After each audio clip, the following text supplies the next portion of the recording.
20 ans se sont écoulés, mais le château de la Tour n'a pas pris une ride. C'est en partie vers cet hôtel que les yeux des tifosi italiens étaient rivés. Pendant 4 semaines, c'est là que l'équipe d'Italie a séjourné jusqu'à son élimination par la France, suivie ensuite par la Croatie. 2 décennies plus tard, François Jadas est toujours à la tête de l'établissement.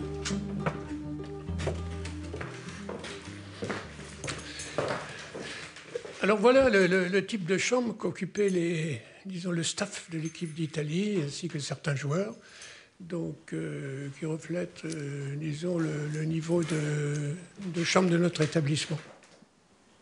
Et nous étions en totale disponibilité à leur égard. Nous avions d'ailleurs formé le personnel pendant 6 mois à la langue italienne, du moins à ses rudiments techniques concernant notre secteur d'activité. Et puis, bon, lorsqu'un bracelet de montre cassait, c'est le premier souvenir qui me vient à l'esprit, bon, il fallait réparer dans les 2 heures qui viennent, quoi. Bon, voilà le type d'exigence, entre autres.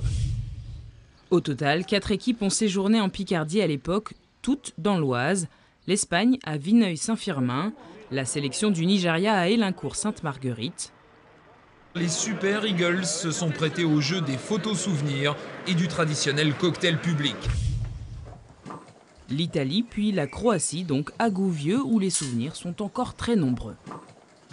Ça, c'est un survêtement du physiologiste de l'équipe d'Italie. Ça, c'est un maillot croate d'avant Zucker, un grand avant-centre qui joue à Real Madrid. Ça, c'est un maillot de Baggio, la grande star italienne.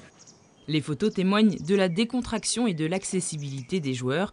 Trop peut-être pour la presse italienne qui a cru voir une idylle entre la fille de François Jadas comparée à Julia Roberts et Paolo Maldini. Et Pauline était souvent présente lorsque l'équipe d'Italie était là. Et il se trouvait qu'un soir, elle discutait avec certains joueurs, dont Paolo Maldini, le capitaine.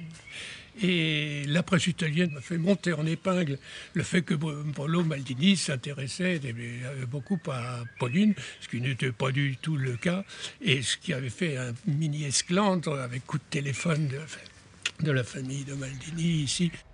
Ce mondial 98 restera une aventure humaine incroyable, mais aussi une opération économique intéressante. La fédération italienne souhaitait faire quelques aménagements dans l'hôtel qu'elle a pris en charge elle-même.